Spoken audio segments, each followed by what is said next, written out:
औज़ुबिल्लाहिमिनश्शैतानिर्रजीम बिस्मिल्लाहिर्रहमानिर्रहीम अस्सलाम वालेकुम एवरीवन। मैं हूं आतिफ नवाज़ और आप देख रहे हैं YouTube channel GK with Atif.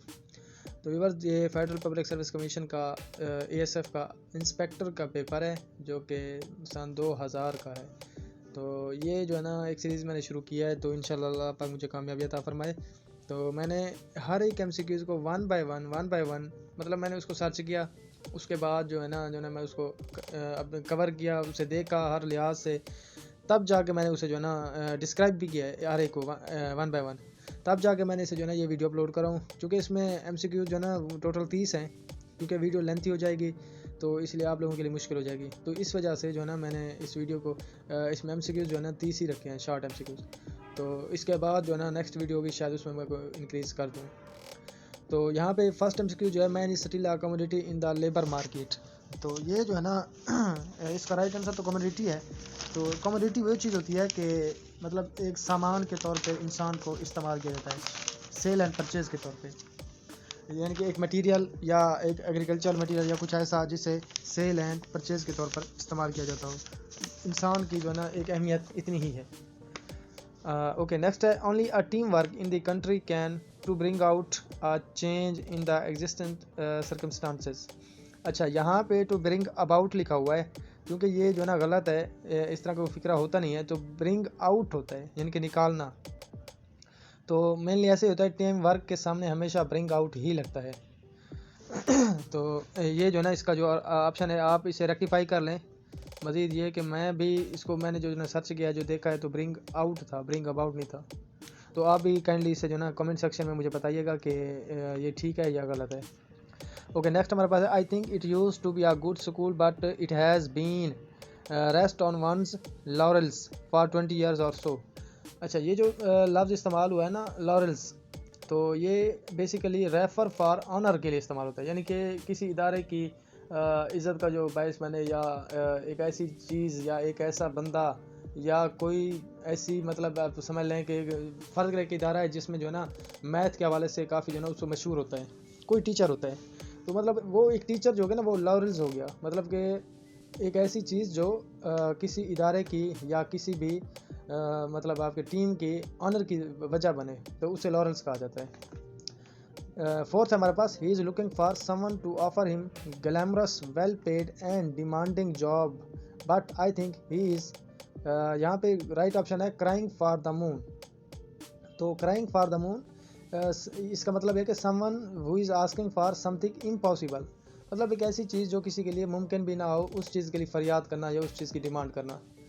Next हमारे पास, he says he will get a well paid job but I think it is just pie in the sky. ये इसका राइट ऑप्शन है, पाई इन द स्काई। ये भी उसी तरह के something good promised in future but one is not likely to get, यानी कि एक आदमी है, यानी कि जिसने ये एक सोच रखी हुई थी कि मुस्तकबिल में वो इस चीज़ को डिमांड को इस चीज़ को हासिल करेगा, लेकिन वो इस काबिल नहीं है, इस मतलब मियार पे पूरा नहीं उतरा कि वो इसे हासिल कर सके। नेक्स्ट हमारे पास, the factory workers decision to strike वादा, यहाँ पे राइट ऑप्शन इसका आएगा असमयक इन द आई, यानी कि इसे आप कह सकते हैं कि खिलाफ तवक्को, यानी कि ऐसा फैसला, मतलब उन्होंने एक स्ट्राइक का जो उनका डिसीजन था वो मायूसी के तौर पे सामने आया। असमयक इन द आई मेटाफोरिकली जो है ना ये डिस्क्राइब होता है कि इसके अनप्लेजेंट सिचुएशन के लिए, यानी कि एक खिलाफ तवक्को। अब यहाँ सातवें एमसीक्यू से जो आगे शुरू हो रहे हैं वो कहते हैं कि इसमें से एक सूटेबल वर्ड्स जो है ना वो यानी कि इसके इस्तेमाल करें जो इसके मतलब फिट भी आता हो। तो the geological record is dash with climatic change similar is magnitude to the change now going on but past change were slow enough to allow most species to. तो इसका फर्स्ट ऑप्शन पे replete आता है और second पे survive आता है। अच्छा, रिप्लीट क्या होता है? रिप्लीट फील्ड मतलब एक भरी हुई चीज़, रिप्लीट। एक होता है डिप्लीट होता है डिप्लीशन रीजन, केमिस्ट्री में शायद किसी ने पढ़ा हो। डिप्लीशन रीजन होता है यानी कि खाली रीजन, जबकि रिप्लीट इसका मैंने ये है कि ये भरा हुआ, यानी कि किसी चीज़ से भरा हुआ। अच्छा, survive to continue to live exist, ये चीज़ आपको पता है ऑलरेडी। तो इसके बाद आठवां एमसीक्यू है, it is world's present on reserves for fossil fuels could be augmented अच्छा, अब ऑगमेंटेड का मायने होता है यानी कि किसी चीज़ का साइज़ या किसी चीज़ की डिमांड या किसी चीज़ की खपत, इस चीज़ को बढ़ा देना। तो ये इसका जो है ना ऑगमेंटेड आएगा। और आखिर में जो इसका ये आता है कि power plants would doubtlessly be less precipitate, यानी कि अचानक इसमें जो है ना तब्दीली आ जाएगी। हैपन सडन, यानी कि अचानक अगर ये चीज़ आ जाए तो फिर क्या होगा। ओके, नामा है हमारे पास just the disloyalty in the mark of the renegade, यानी कि अगर किसी भी जगह पे जो ना डिसलॉयल्टी ला कानूनियत का इजाफा हो जाए तो क्या होगा। कवर्डाइस यानी कि बुज़दिली is the mark of the craven. Craven जो है ना वो भी इसी में ही आता है कि शदीद तौर पर मतलब है इसकी जो है ना करेज, हौसले की कमी आ जाना। शदीद तौर पर मतलब एक इंसान का हौसला पस्त हो जाना। यानी साफ ज़रा जिस जगह पे कानून की कमी होगी वहाँ पे इंसान के हौसले तो पस्त होने ही हैं। तो इस टाइम अल्लाह माफ़ करे पाकिस्तान के कुछ हालात ही इस तरह हैं कि लाकानूनियत ही चल रही है पूरे मुल्क में। चलें, अल्लाह खैर करेगा, इंशाल्लाह ये मामला ठीक हो ही जाएंगे। ओके, नेक्स्ट हमारे पास है the orator was so dash that the audience became. तो सपोरिफिक आ रहा है इसका। The orator was so soporific that the audience became drowsy. तो सपोरिफिक होता है समथिंग, ऐसी चीज़ जो आपको जो ना आपकी नींद में, स्लीपनेस में इजाफा करे, इंड्यूस्ड। तो और इसका जो ना ड्राउजी जो है ये भी इसी जुमरे में आता है कि टू टेक सम ब्रेक, यानी कि फ्रेश एयर या बूस्ट योर एनर्जी। तो इस तरह के जुमरे में ये भी आ जाता है। नेक्स्ट हमारे पास 11 MCQs है। तो we must try to understand his momentary dash for he is dash more strain and anxiety than any among us. तो इसका जो ऑप्शन आएगा वो आएगा एबिरेशन और अंडरगॉन। तो ये काफ़ी मुश्किल है, मतलब कि इस लेवल की इंग्लिश यहाँ पे इस्तेमाल हुई है, काफ़ी टफ़ है। लेकिन ये है कि इंशाल्लाह जो ना जब करेंगे तो इसकी समझ आ जाएगी। बस यही एक पोर्शन है 12 तक जो MCQs है ना, यही थोड़े से मुश्किल हैं। इसके बाद जो ना बाकी काफ़ी मतलब बेहतर हैं। ओके, ये अब 12 हो गया। अब इसका जो है ना एबिरेशन जो है ना इसका मायने होता है अब नॉर्मल बिहेवियर, यानी कि रूटीन से हट के थोड़ा सा। और अंडरगोन जो होता है समथिंग हैज़ कम्प्लीटली सजेशन, जिसमें जो है ना एक किसी को जो है ना सजेस्ट दी जाए या किसी को जो है ना कोई नसीहत करता है। The true feeling dash themselves in her sacrificial asides only then was her dash revealed manifested और bitterness। जी यहाँ पे अब नेक्स्ट यहाँ पे आते हैं फ्रेज़। ये काफ़ी जो ना आसान है उससे, और काफ़ी जो ना सूटेबल भी है, मतलब पढ़ने के लिहाज से, देखने के लिहाज से काफ़ी। Shark must swim all the time to avoid sinking. तो इसका जो है ना कॉन्स्टेंटली आएगा, रेयरली कभी कभार, स्विफ्टली नॉर्मली, और constantly.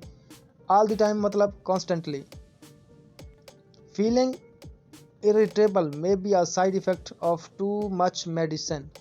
Grouchy bad mood due to lack of patience or tolerance. Cricket commentator Iftikhar had to yell का मतलब shouting, चिंगार, चीखना, to the head above the hubbub। तो साफ ज़रा को चिंगार चीखना है तो इसमें nausea and confusion, क्योंकि पीछे जो वर्ड यूज़ हुआ है ना to yell, तो यहाँ पे noise and confusion। इसके बाद 16वां है जी lifting the shoulders is a gesture. Okay, lifting a shoulder, कंधे उचकाना। कंधे उचकाना बंदा, आपको ज़ाहिर सी बात है कंधे क्यों उचकाता है इंसान, जब किसी चीज़ के मुतालिक कन्फर्म ना हो। जब आपसे कुछ चीज़ कोई पूछता है तो आप ऐसे कंधे उचका, पता नहीं, तो ये कंधे उचाना इसे ही कहते हैं lifting shoulder. Lifting the shoulder, कंधों को उचकाना। श्रजिंग भी कहते हैं इसे। तो जिसका जो राइट ऑप्शन है जना बी ऑप्शन, श्रजिंग, यानी कि कंधों को उचकाना। और मतलब एक किस्म की अनसर्टेनिटी होती है, एक गैर यकीनी सूरत हाल होती है, जिसमें जो ना लैक ऑफ नॉलेज भी कहते हैं आप, यानी कि किसी चीज़ का इल्म ना होना। ओके, नेक्स्ट हमारे पास है after the long trial he was acquitted by the court. Acquitted, freed, आज़ादी, यानी कि एक लंबे अरसे के बाद या एक लंबी उसकी ट्रायल जो होती है, ट्रायल आपको पता है कि जज और उसके दरमियान जो मुकालमा अंगेजी होती है। तो चलें, एक्विटेड बाय कोर्ट। एक्यूटेड का मतलब जो यहाँ पे एक्यूटेड बाय यानी कि फ्रीड। हिज एक्सट्रीम एंटीपैथी, एक होता है एपैथी, एक यहाँ पे एंटीपैथी।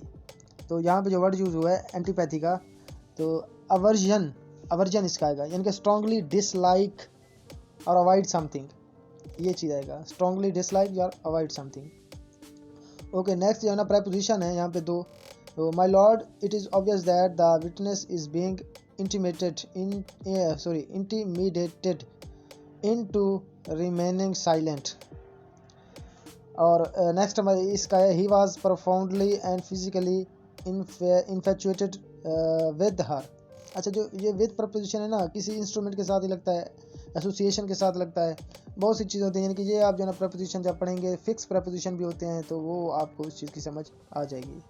ओके, नेक्स्ट हमारे पास तज़ के बाबरी, ये बाबर नामा है जो ना यहाँ पे लिखा गया था अपना 1500 तुर्किश ज़बान में लिखा गया था। ये वो यहाँ पे ये पूछ ये रहा है कि तज़ के बाबरी या बाबर नामा कौन सी ज़बान में लिखा गया, तो ये तुर्की ज़बान में लिखा गया था।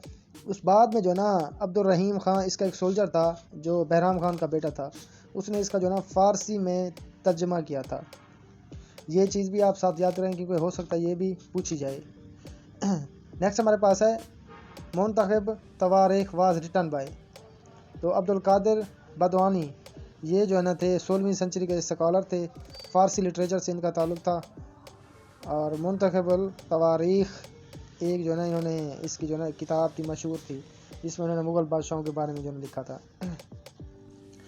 नेक्स्ट हमारे पास है 23 Humayun was account of personal memoir of Gulbadan Begum, तो ये गुलबदन बेगम जो थी ये डॉटर थी कि बाबर की, और इसने हुमायूं नामा यानी कि इसी ने ही लिखा था। ये भी जो ना स्कॉलर थी, किस्म की समझ लें राइटर थी, तो ये जो ना फिजिक टच रही है इसके से लिटरेचर के साथ काफ़ी ज़्यादा। नेक्स्ट हमारे पास तज़ के Jahangir was initially written by Jahangir, तो यही जाएंगे जहाँ तज़ के जहांगीर नामा इससे समझ लें, तो ये भी जो ना जहांगीर ने खुद ही लिखी थी। In the battle of Khanwa Babur defeated Rana Sanga, तो ये जो ना जी कनवाहा एक इलाके का नाम है, मैं यहाँ पे एक जो ना एक जंग लड़ी गई थी 16 मार्च 1527 को बाबर और राणा संगा के दरमियान। ये वहाँ पे एक इलाका था जहाँ पे जो ना ये जो ना दोनों आर्मीज़ आपस में जो ना क्लैश हुए 1527 में। प्रोविंस ऑफ ओथ, तो ये नॉर्थ इंडिया में जो ना इसका जो ना ये इलाका है, जिसे इसे अवाध भी कहते हैं, पहले जो ना जाना जाता था। इसका कैपिटल जो ना लखनऊ है, उत्तर प्रदेश में है ये। इसके बाद नेक्स्ट हमारे पास है द प्रोविंस ऑफ ओध, ये तो हो गया 1856 में। तो नेक्स्ट हमारे पास है in which session of all India Muslim League the Lahore resolution Pakistan resolution was passed on the March 23 1940, तो ये 27वां एडिशन था, 27th एडिशन था 23 मार्च 1940 करारदाद पाकिस्तान, जिसे मौलवी एक के फजल हक ने पेश की थी, जबकि इसकी सदारत क़ायद-ए-आज़म मोहम्मद अली जिन्नाह ने खुद की थी। Lahore resolution was passed under the leadership of Quaid-e-Azam Mohammad Ali Jinnah, ये नेक्स्ट MCQs भी आ गया इसमें। On his accession to the throne, Humayun gave his brother Kamran Kabul and Kandahar, तो ये दो इलाके जो उन्होंने दिए थे। To follow secularism in India Mughal Rajput alliance was made by Akbar. Secularism हर किसी को पता है कि क्या होता है, कि जो ना मज़हब परस्ती, मजहबी रवादारी, तो ये जो है ना सबको मजहबी तौर पर आज़ादी से होती है, तो जो कुछ मतलब जिस तरह चाहे कर सकता है।